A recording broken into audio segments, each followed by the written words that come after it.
أشهد أن لا إله إلا الله.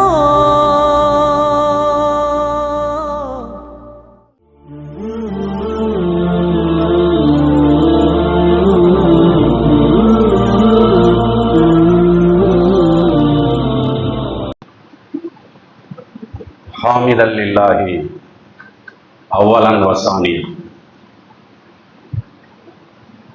رضيت بالله ربا وبالإسلام دينا وبمحمد نبيا ورسولا. أعوذ بالله من الشيطان الرجيم. بسم الله الرحمن الرحيم.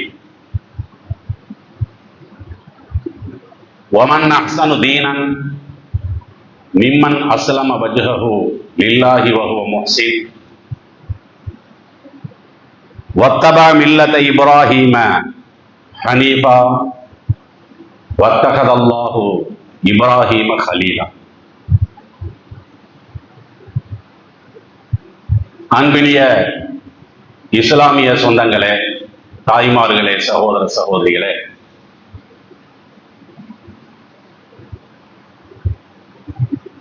இறைவனுடைய மகத்தான பேரருளால்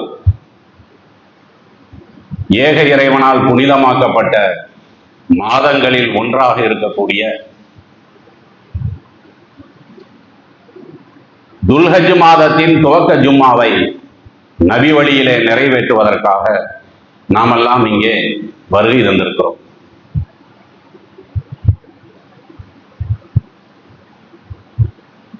இந்த மாதத்தின் சிறப்பிற்கு நபி இப்ராஹிம் அலைஹிஸ்ஸலாத்து வஸ்ஸலாம் அவர்களுடைய வாழ்க்கை வரலாறு மையமாக இருக்கிற காரணத்தினாலும், நபி இப்ராஹிம் அலைஹிஸ்ஸலாத்து வஸ்ஸலாம் அவர்களுடைய வாழ்க்கையிலிருந்து பெற வேண்டிய படிப்பினைகளை முஸ்லிம் சமுதாயத்தவர்கள் பெறாத காரணத்தினாலும், அவர்களுடைய வாழ்க்கையில் சில பகுதிகளை, ஏனைய நபிமார்களுடைய வாழ்க்கையிலே சில பகுதிகளை அறிவுரையாக எடுத்துச் சொல்லி படிப்பினை பெறுவதுதான் இந்த ஜும்மா உரையினுடைய நோக்கமாக இருக்கிறது. ஏக இறைவனால் அனுப்பப்பட்ட இறை தூதர்களில் நபி இப்ராஹிம் அலைஹிஸ்ஸலாத்து வஸ்ஸலாம் அவர்கள் ஒருவராக இருந்தாலும், இறைவனால் அனுப்பப்பட்ட எல்லா தூதர்களிலுமே முன்னணி வகிக்கும் தூதராக, இறைவனால் அதிகம் மெச்சப்படுகின்ற தூதராக நபி இப்ராஹிம் அலைஹிஸ்ஸலாத்து வஸ்ஸலாம் அவர்கள் இருக்கிறார்கள். எல்லா நபிமார்களும் சிறந்தவர்கள் தான், அதில் எந்த விதமான சந்தேகமும் இல்லை. மூசா அலைஹிஸ்ஸலாத்து வஸ்ஸலாம் அவர்கள் அல்லாஹ்வோடு பேசி இருக்கிறார்கள் என்று அவருடைய சிறப்பை சொன்னால், ஈசா அலைஹிஸ்ஸலாத்து வஸ்ஸலாம் அவர்கள் தந்தை இல்லாமல் பிறந்திருக்கிறார் என்ற சிறப்பை சொல்ல முடியும். நபி தாவூத் அலைஹிஸ்ஸலாத்து வஸ்ஸலாம் அவர்கள் பலவிதமான அதிகாரத்தை இறைவனிடத்திலே பெற்றிருக்கிறார் என்று அவருடைய சிறப்பை சொன்னால், நபி யூசுப் அலைஹிஸ்ஸலாத்து வஸ்ஸலாம் அவர்கள் யாரும் பெறாத அழகை அவர் அடைந்திருந்தார் என்ற ஒரு சிறப்பை எடுத்து சொல்லலாம். தில்கர் ருசுலு ஃபல்லல்னா பஅதுஹும் அலா பஅத். ஒவ்வொரு இறை தூதருக்கும் சிறப்புகளை நாம் வழங்கி இருக்கிறோம். சில சிறப்புகள் என்னன்னா மேல தெரியும், சில சிறப்புகள் கீழே தெரியும். ஆக எல்லாமே சிறப்பு தான் அப்படின்னு சொல்லி அல்லாஹ் ஜல்ல ஷானஹு தஆலாவே தன்னுடைய திருமறை குர்ஆன்ல என்ன செய்யறோம் சொல்லி காட்டுகிறான். அந்த வரிசையில் தான் நபி இப்ராஹிம் அலைஹிஸ்ஸலாத்து வஸ்ஸலாம் அவர்களுடைய மேன்மையை அல்லாஹ் ஜல்ல ஷானஹு தஆலா முதன்மையாக குறிப்பிடுகிறார். அதனால்தான் திருமறை குர்ஆனுடைய 16வது அத்தியாயத்தினுடைய 123வது வசனம், சும்மா ஔஹைனா இலைக்க, நபியே நாம் உமக்கு வஹி அறிவிக்கிறோம், இத்தபி மில்லத்த இப்ராஹிம ஹனீஃபா, சகிப்புத்தன்மை மிகுந்த இப்ராஹிம் அலைஹிஸ்ஸலாத்து வஸ்ஸலாம் அவர்களை நீ பின்பற்ற வேண்டும் என்று அல்லாஹ் ஜல்ல ஷானஹு தஆலா நபிகள் நாயகத்துக்கு பிரத்யேகமான ஒரு சட்டமாக என்ன செய்யறான், இந்த வசனத்தை சொல்லி காட்டுகிறான். நபிகள் நாயகம் ஸல்லல்லாஹு அலைஹி வஸல்லம் அவர்களை பின்பற்றினால்தான் மறுமையிலே வெற்றி கிடைக்கும், அதுல சந்தேகமே இல்லை. நபிகளாருடைய வழியை புறக்கணிப்பவன் நிச்சயமாக மறுமை நாளிலே நஷ்டத்தை சந்திப்பான், அதிலும் சந்தேகமே இல்லை. ஆனால் அந்த நபிகள் நாயகம் ஸல்லல்லாஹு அலைஹி வஸல்லம் அவர்கள் யாரை பின்பற்றணும்? உன்னுடைய உம்மத்துமார்கள் பின்பற்றுவாங்க, நீ யாரை பின்பற்றணும்? இத்தபிஉ மில்லத்த இப்ராஹீம் ஹனீஃபாங்கறான். சகிப்புத்தன்மை வாய்ந்த அந்த இப்ராஹிம் நபியினுடைய மில்லத்தை நீ பின்பற்ற வேண்டும், அது உன் மேல கடமைங்கிறான். அப்ப எந்த அளவிற்கு நபி இப்ராஹிம் அலைஹிஸ்ஸலாத்து வஸ்ஸலாம் அவர்கள் இறை தூதர்களில் முதன்மை தூதராக, சிறப்புகளில் முதன்மை தூதராக விளங்குகிறார். இதை விட சான்றே தேவையில்லை. அதனால்தான் நபிகள் நாயகம் ஸல்லல்லாஹு அலைஹி வஸல்லம் அவர்களிடத்திலே ஒரு மனிதர் வருகை தந்து யா ஹைரல் பரியாங்கிறார். அதுக்கு என்ன அர்த்தம்? மனிதரில் சிறந்தவரே அப்படின்னு சொல்றார் நபிகள் நாயகத்தை. உண்மையில் நபிகள் நாயகம் அவர்கள் மனிதர்களில் சிறந்தவர் தானே, உம்மத்திலேயே மேலானவர் தானே, அது உண்மைதான். ஆனா நபிகள் நாயகம் அவர்கள் என்ன பார்க்கிறாங்கன்னா, உன்னில் நான் சிறந்தவன், அதை நான் ஏத்துக்குவேன். இந்த உம்மத்தில் நான் மேலானவன், அதை நான் ஏத்துக்குவேன். ஆனா மனிதர்களிலேயே நான் தான் சிறந்தவன் சொல்லார். ஏன்னா என்னையும் அல்லாஹ் ஒரு ஆளை பின்பற்ற சொல்லியிருக்கானா இல்லையா? நான் தான் மனிதர்களிலேயே ரொம்ப சிறந்த ஆளுன்னு சொல்றதா இருந்தா என்ன போய் ஒரு ஆளை பின்பற்ற வேண்டிய கட்டளையை இறைவன் போட வேண்டிய அவசியம் இல்லை. ஆனா அல்லாஹ் என்னையவே என்ன செய்யறான், இப்ராஹிம் நபியை பின்பற்ற வேண்டும் என்று சொல்றான்னு சொன்னா, உன்னுடைய சொல்லுக்கு முழு தகுதி வாய்ந்தவர் தாக்க இப்ராஹிம், இப்ராஹிம் அலைஹிஸ்ஸலாத்து வஸ்ஸலாம் அவர்கள் தான் என்று நபிகள் நாயகம் ஸல்லல்லாஹு அலைஹி வஸல்லம் அவர்களும் கூட என்ன செய்யறாங்க, இந்த நபியை கொண்டு போய் முதல் இடத்துல வச்சுட்டாங்க. ஆக அல்லாஹ்வும் இப்ராஹிம் நபியை முதலிடத்தில் வைத்திருக்கிறான்.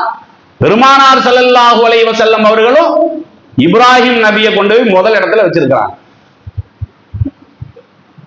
இன்னொரு தடவை சொல்றாங்க, மன் கால அன ஹைருன் யூனுஸ் இப்னு மத்தா, மத்தாவினுடைய மகனாக இருக்கின்ற யூனுஸ் நபியை விட நான் சிறந்தவன் என்று யாராவது சொன்னால் பக்கது கதவ, அவன் பொய் சொல்கிறான். பெருமானார் ஸல்லல்லாஹு அலைஹி வஸல்லம் அவங்க சொல்றாங்க.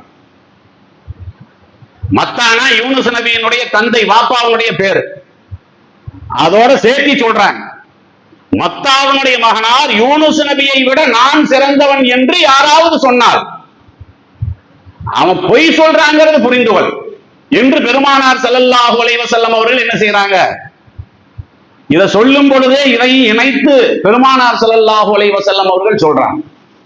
காரணம் என்ன?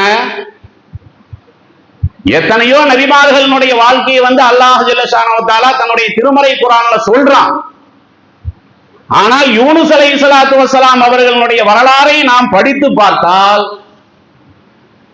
நம்மளுடைய அறிவு என்ன சொல்லும்னு கேட்டா, இது என்னதுக்கு ஒரு தேவையில்லாம செஞ்சிருக்கிறார், நான் செய்யலாம், நீ செய்யலாம், யூனுஸ்ங்கிறவர் ஒரு நபி தானே, அவர் செய்யலாமா இத அப்படின்னு சொல்லி நம்மளுடைய அறிவு என்ன செய்யும்னு கேட்டா, அந்த நபிமார்கள்ல இவர் ரொம்ப மட்டமானவர் மாதிரி, ரொம்ப கீழ்நிலையில இருக்கிற மாதிரி என்ன செஞ்சிடும், நம்மளுடைய அறிவு பத்வா வழங்கி. நீங்க எல்லாம் கேள்விப்பட்டிருக்கீங்களா இல்லையா அந்த சம்பவம்? என்ன சம்பவம்? யூனுஸ் அலைஹிஸ்ஸலாத்து வஸ்ஸலாம் அவர்கள் பிரச்சாரம் பண்றாங்க. அந்த பிரச்சாரத்தை அந்த மக்கள் ஏற்றுக்கொள்ளவில்லை. அது அவருக்கு ரொம்ப வருத்தத்தை, வழியை ஏற்படுத்துகிறது. எந்த அளவுக்குன்னு சொன்னா, இவர்களை அல்லாஹ் சோதிச்சா மட்டும்தான் இவன் திருந்துவான் அப்படிங்கிற அடிப்படையில் அல்லாஹ்விடத்துல என்ன செய்யறாரு, ஒரு கோரிக்கை வைக்கிறார். இறைவா, இவனுங்களை சோதிச்சு நீதுவன், சொல்லு புத்தி அவனுக்கு ஆகாது. எத்தனை தடவை நான் சொல்றது, கேட்க மாட்டேங்கிறான். பெரிய தொல்ல, சோதனை இறக்கு. அல்லாஹ் என்ன செய்யறான், அவருடைய அந்த வேண்டுதலை அல்லாஹும் ஏற்றுக்கொள்கிறான். ஏன்னா அல்லாஹ்வுக்கு வந்து அழிக்கிறது கஷ்டமா? வமா அம்ருனா இல்லா கலம்ஹின் பில் பஸர். நீ கண்ணை மூடி திறக்கிறதுக்கு முன்னாடி உன்னை க்ளோஸ் பண்ணிடுவேங்கிறான்ல. நீ தான் திட்டம் போடணும். எப்படி அழிக்கலாம், இப்படி அழிக்கலாமா, அப்படி போடலாமா, என்ன சதிவலை பின்னலாம். அல்லாஹ்வுக்கு அப்படியா? நீ கண்மூடி கண் திறப்பதற்கு முன்னாடி ஒன்ன அப்படியே கமுத்தி விட்டுருவேன் நானு. எத்தனை வரலாறு வேணும்? அல்லாஹ் சொல்றானா இல்லையா அவனுடைய தன்மையை பத்தி? அதனால யூனுஸ் அலைஹிஸ்ஸலாத்து வஸ்ஸலாம் அவனுடைய கோரிக்கையை ஏற்று, சரி அவனுக்கு சோதனை இறக்குறேன், குறிப்பிட்ட நாளையும் சொல்லி இந்த நாள்ல அழிக்கப்படுறதாகவும் அல்லாஹ் சொல்லிடுறான். அப்ப அந்த நாளை எதிர்பார்த்தான் இருப்பார். ரொம்ப பயங்கரமா எதிர்பார்த்து இருக்கிறார். எந்த நாளில் அல்லாஹ் அவரை அழிப்பதாக வாக்குறுதி கொடுத்திருந்தானோ அந்த நாளில் அவர்களை போய் பார்த்தால் அவங்க ஜகஜோதியா இருக்கிறாங்க, சந்தோஷமா இருக்கான், திருவிழா கொண்டாடுற மாதிரி என்ன இருக்குது. அந்த மக்கள் ரொம்ப மகிழ்ச்சியோட இருக்கிறாங்க. இது இவருக்கு வேதனையா இருக்கு. ஏன்னா அல்லாஹ் வாக்குறுதி கொடுத்திருக்கான்ல, இவனை அழிச்சு போடுன்னு சொல்லி நான் கேட்டேன், இதை அழிச்சிடுவேன்னு சொல்லி வேற சொன்னா அல்லாஹ் சொன்னா, இங்க சந்தோஷமா இருக்கான், எல்லாம் நிம்மதியா இருந்துட்டு இருக்கிறான். அப்ப நம்ம துவாவுக்கு வெயிட் இல்லையா? நீங்க நாம கூட விளங்குவோம்ல, என்ன பள்ளிவாசல்ல வந்து தொழுகிற, ரமதான்ல நோன்பு வச்சிருக்கிற, ஜகாத்து கொடுக்குற, 4 பேத்துக்கு தான தர்மங்கள் எல்லாம் செய்யற, அல்லாஹ் எப்ப பார்த்தாலும் என்ன சோதிக்கிறானா?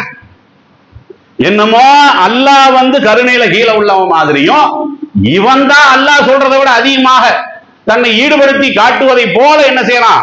மனிதர்களுடைய நிலைப்பாடை பார்க்கிறோம் இல்ல.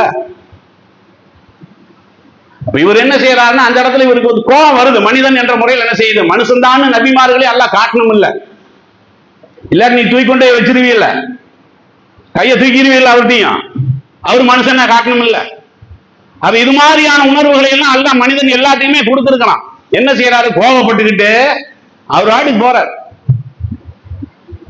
போய் ஒரு கப்பல்ல ஏறார். அந்த கப்பல் கொஞ்சம் தூரம் போகுது. அந்த கப்பலுக்குன்னு சொல்லி சுமை தாங்கிறதுக்குன்னு ஒரு அளவு இருக்கும் இல்ல, அந்த அளவை விட கூட ஒரு ஆளாக இவர் ஏறிட்டார். கப்பல் மூழ்க போகுது. கப்பல் இருக்கிறவன் சும்மா இருப்பானா? ஒரு ஆளை இறக்க வேண்டியது இருக்கு. யாரை இறக்குறது? சீட்டு குலுக்கி போட்டு, ஏன்னா முஸ்தபாவை இறக்கு, இப்ராஹிமை இறக்குன்னா சண்டைக்கு வருவான். எவன் பேர் வருதோ அவர்களை இறக்கிற வேண்டியதான். அதான் கடல் நடுவுல போயிட்டு இருக்குது. குலுக்கி போட்டா இவரு பேரு தான் வருது. எல்லாம் தூக்கி என்ன செய்யறாங்க? கடலுக்குள்ள போட்டுறாங்க. நீ கேள்விப்பட்டிருக்கீங்கல்ல, யூனுஸ் நபி 40 நாள் மீன் வயிற்றில் இருந்தாருன்னு. ஏன் இருந்தாரு? சுத்தி பார்க்கற கால விட்டான், மீன் வயிற்றுக்குள்ள என்ன இருந்து போய் பாட்டுவானா விட்டான். இது அவருக்கு கொடுத்த ஒரு தண்டனை, அல்லாஹ் அவருக்கு கொடுத்த ஒரு தண்டனை. ஏன்னா அவர் இப்படி சிந்திக்க கூடாது. அல்லாஹ் என்ன சொன்னா? வாக்குறுதி கொடுத்தா அல்லாஹ் நிறைவேற்றுவான், சந்தேகமே இல்லை. ஆனா நான் உங்ககிட்ட எப்படி நிறைவேற்றுவேன்னு உங்ககிட்ட சொல்லி இருந்தேன். அவனுக்கு நான் சோதனை இறக்குவேன். எப்ப இறக்குவேன்? சோதனை இறக்குறதுக்கு முன்னாடி இது ஏற்படும். சோதனை ஏற்படுறதுக்கு முன்னாடி இந்த அடையாளம் வரும் அப்படின்னு அடையாளத்தையும் அல்லாஹ் சொல்றான். ஏன் சொல்றான்? சில நேரம் அதை வந்து அந்த அடையாளத்தை பார்த்து மக்கள் திருந்திடுவாங்கல்ல, அதுக்காக வேண்டிதான் அல்லாஹ் அடையாளத்தை சொல்றான். அந்த அடையாளத்தை பார்த்துதான் அந்த மக்கள் என்ன செய்யறாங்க? திருந்துறாங்க. அல்லாஹ் கூட குர்ஆன்ல அதை சொல்லியும் காட்டுறான். எப்படி சொல்றான்? லம்மா ஆமனு கஷஃப அன்ஹும் அதாபல் ஹிஸி பில் ஹயாத்தித் துன்யா. அவர்கள் ஈமான் கொண்ட நேரத்தில் இந்த உலகில் அவர்களை தண்டிப்பதாக நான் சொல்லி இருந்தேன், அந்த தண்டனையை நான் நீக்கிட்டேன், அவர்களுக்கு நான் வாழ்வாதாரத்தை கொடுத்துட்டேன் அப்படின்னு அல்லாஹ்வே சொல்றான். அதான் நிகழ்வுகள் ஏற்படுவதை பார்த்து அவங்களுக்கு உணர்வு வருது. என்ன உணர்வு? இதைத்தான யூனுஸ் நபி சொன்னாங்க, அடையாளம் வந்துருச்சு, இனிமேலும் நம்ம திருந்தலன்னா அப்படின்னு சொல்லி என்ன செய்யறாங்க? அந்த மக்கள் திருந்திட்டாங்க. திருந்தினவனை பிடிச்சி அல்லாஹ் எனக்கு ஒரு தண்டிக்க போறான். இது ஒரு பார்க்கணும் இல்ல, பார்க்காம என்ன செய்யறாரு? கோவப்பட்டு போயிடுறாரு. அதுக்கு தான் அல்லாஹ் இவ்வளவு சோதனையை கொடுக்குறான். அந்த மாதிரி மாத்திரம் அல்லாஹ் சொல்லி இத்தஹப முகாலிபான்,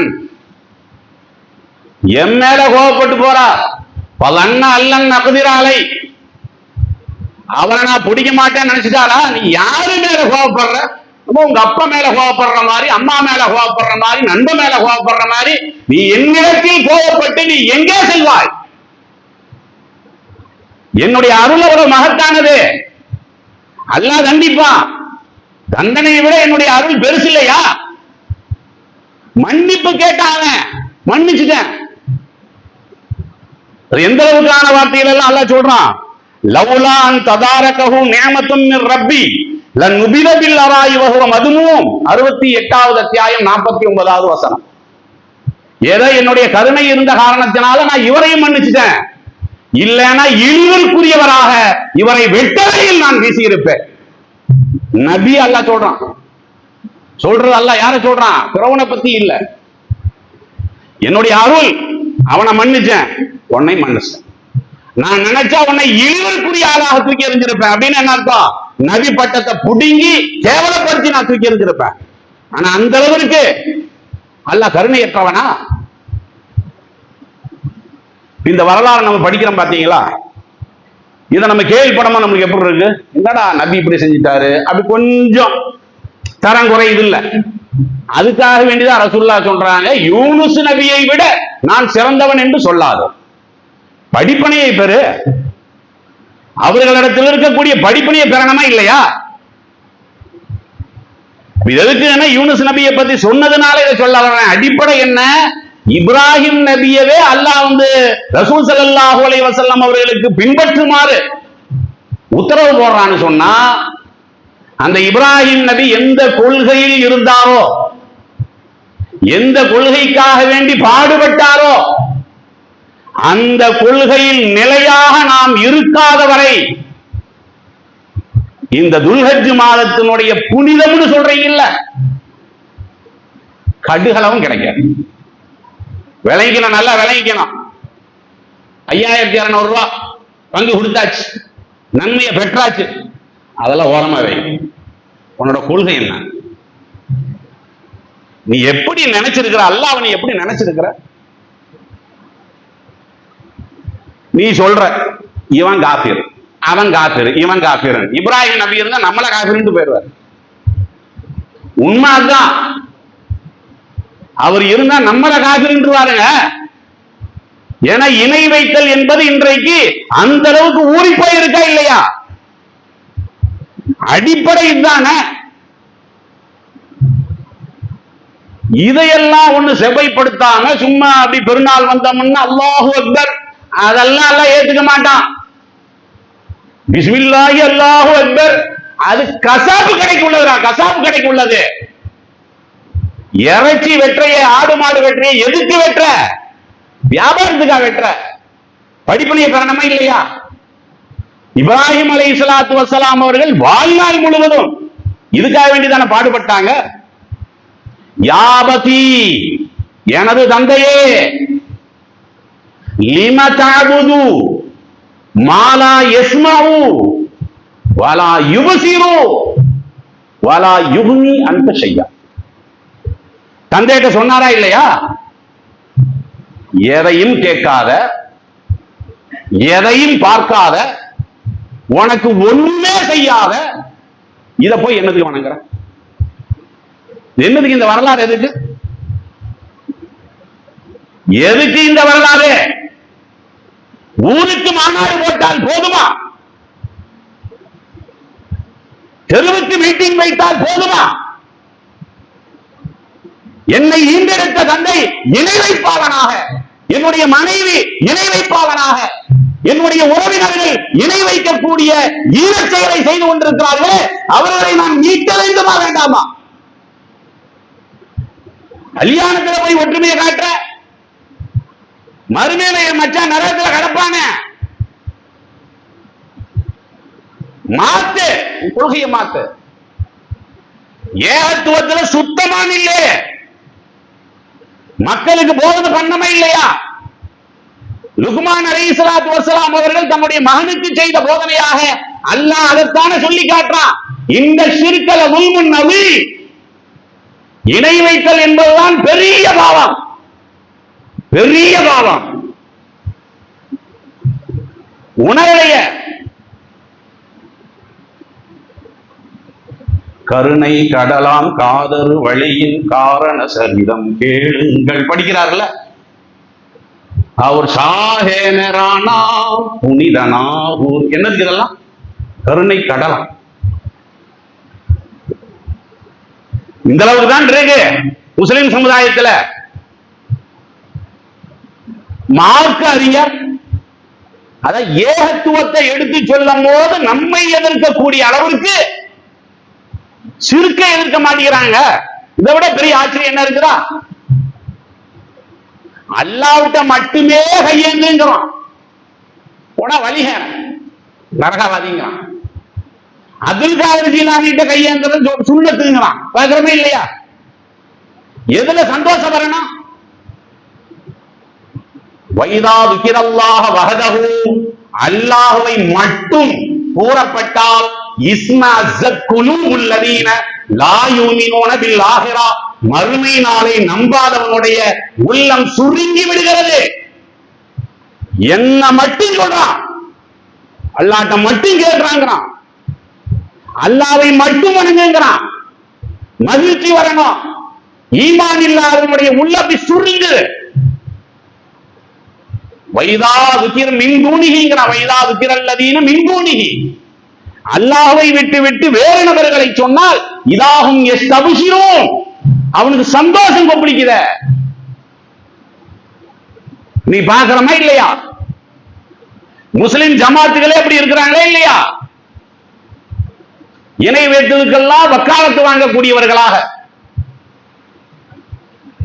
ஒரு பெருநாள் கூட பயனில்லை. ஒரு துல்ஹஜ்ஜினுடைய நன்மையை கூட பெறமாட்டார்கள். கடிகின் முனையளவுக்கு கூட இணை வைத்தல் என்பது இருக்கக்கூடாது.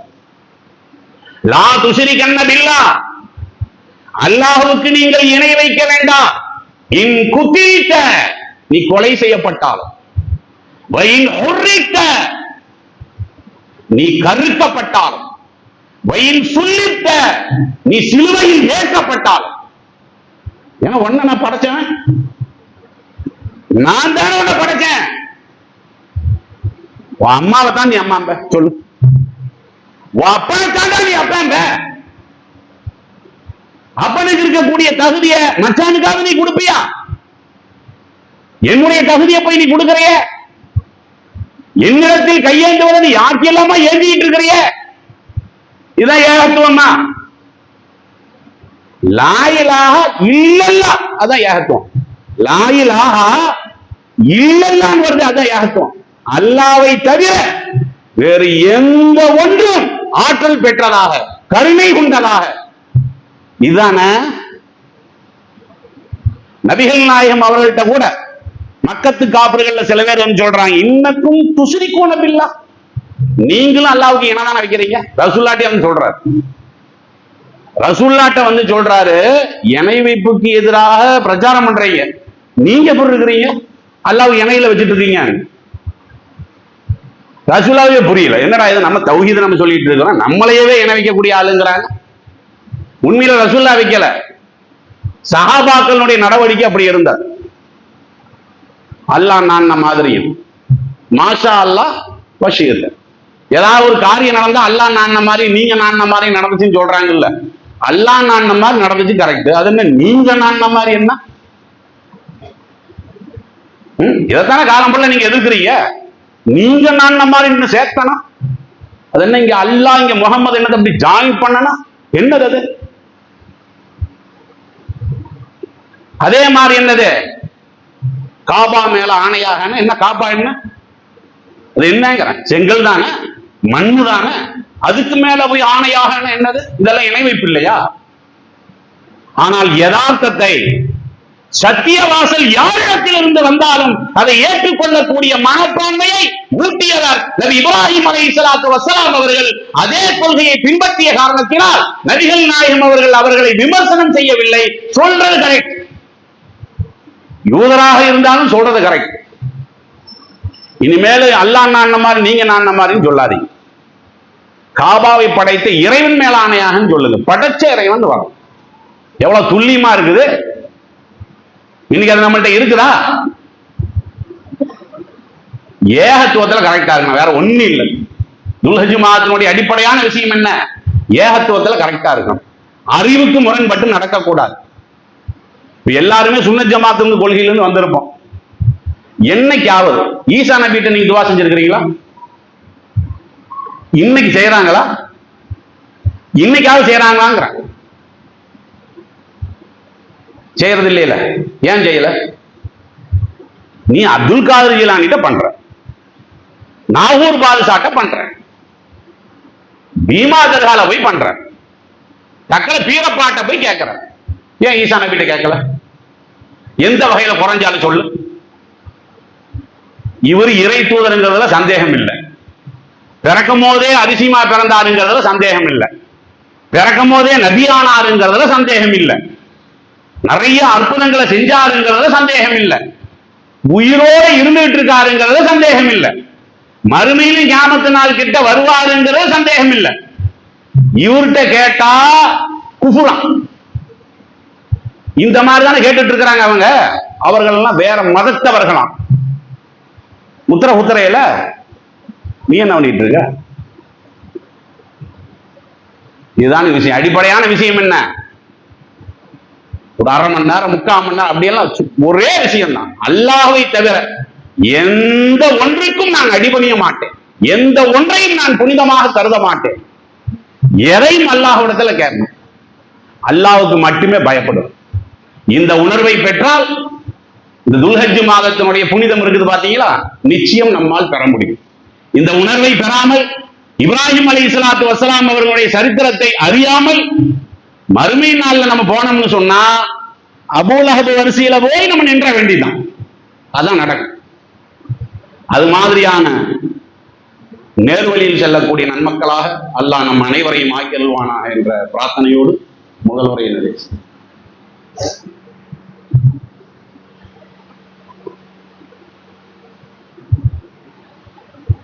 அன்பினிய இஸ்லாமிய சொந்தங்களே, நான் சிறந்த கொள்கையில் இருக்கிறேனா அப்படின்னு நான் உரசி பார்க்க வேண்டியது இருக்கிறது. நீங்க இருக்கிறீங்களா? நீங்களும் உரசணும். எப்படி உரசறது? இந்த ஜமாத்தினுடைய பைலாடு என்னவெல்லாம் பைலா எழுதி இருக்கிறாங்க, கரெக்டா இருக்கிறோமா? இப்படியா உரசறது? நாம என்னத்தை உரசறோம்னா இவன் வழிகேடுங்கிறத உரசிட்டு இருக்கோம். இவன் எல்லாம் வழிகேடன், இவன் எல்லாம் நரகவாதி, இப்படிதான் உரசிட்டு இருக்கோம். உண்மையில் நம்ம எப்படி உரசணும்? அல்லாஹ்வே குர்ஆன்ல 4வது அத்தியாயத்துல 125வது வசனத்துல சொல்றான், வமன் அஹ்ஸனு தீனன், மார்க்கத்தில் அழகானவன் யார்? கேள்வியே கேட்கிறான். மார்க்கத்துல உண்மையில் அழகானவன் யாருன்னு கேட்டா, மிம்மன் அஸ்லம வஜ்ஹஹு லில்லாஹி வஹுவ முஹ்சின், அழகிய காரியங்களை செய்து அல்லாஹ்வுக்கு கட்டுப்பட்டு வத்தபஅ மில்லத இப்ராஹீம ஹனீஃபா, சகிப்புத்தன்மையுள்ள இப்ராஹிம் நபியை பின்பற்றுகிறாரே அவர்தான் மார்க்கத்தில் சிறந்தவர். இப்ராஹிம் நபியினுடைய சரித்திரத்தை படிங்க, அதை முன்னாடி வைங்க. அவர் என்ன சொன்னார், நான் என்ன சொல்லி இருக்கிறேன், அவருடைய கொள்கை என்ன, என்னுடைய கொள்கை என்ன, கவனமா இருந்து. இப்ராஹிம் நபி ரொம்ப சிறந்தவர். அவர் எவ்வளவு பெரிய மகத்தான சிறப்பை பெற்று வந்தாலும் அவரை ஈர்ந்தெடுத்த காரணத்தினால் அவருடைய தந்தையை நான் சுவனத்திற்குள் அனுப்ப முடியுமா? நரகவாதி. முதல் லிஸ்ட் உற்ற தோழர் இப்ராஹிம். இவரை ஈண்டெடுத்தவர் போட நரகத்துக்கு போடா போ. நபியை பெற்றெடுத்ததுனால நீ செஞ்ச வேலை என்ன? இணைச்ச வேலை தானே. ஆசர் இப்ராஹிம் நபியை ஈண்டுட்டு போட்டான், மறுமேல என்ன நரகம் தானே. நபியை ஈன்றவர்களுடைய கொள்கையே சரியில்லை என்றால் நரகம் என்று சொன்னார். நாம பரம்பரை முஸ்லிம் அல்ல, அப்படி எல்லாம் மன்னிச்சு அப்படி கற்பனையில் கொள்கையை வளர்த்தி நாசத்துக்குள்ள போயிடாரு. இந்த பிரச்சாரத்தை என்ன செய்யணும்? அழுத்தமாக நம் சமுதாய மக்களுக்கு ஆழமாக எடுத்து சொல்ல வேண்டும். அது மாதிரியான கருத்துக்களை மக்களுக்கு எடுத்து சொல்லி நபி இப்ராஹிம் அலைஹிஸ்ஸலாத்து வஸ்ஸலாம் அவர்களுடைய கொள்கையை வலுவூட்டக்கூடிய நன்மக்களாக மாற முயற்சிப்போமாக என்ற அறிவுரையோடு இந்த ஜும்மா உரையை இத்தோடு நிறைவு செய்கிறோம். வாஹிரு தாவானா அனில் ஹம்துலில்லாஹி ரப்பில் ஆலமீன். இன்னல்லாஹ யஅ்முரு பில் அத்லி வல் இஹ்சான் வ ஈதாஇ தில் குர்பா வ யன்ஹா அனில் ஃபஹ்ஷாஇ வல் முன்கர் வல் பகி யஅலக்கும் லஅல்லக்கும் ததக்கரும். உஸ்குருல்லாஹ யذ்குருக்கும் வ யஸ்தஜிபு லக்கும் வ லதிக்ருல்லாஹ் அல்லாஹு அக்பர்.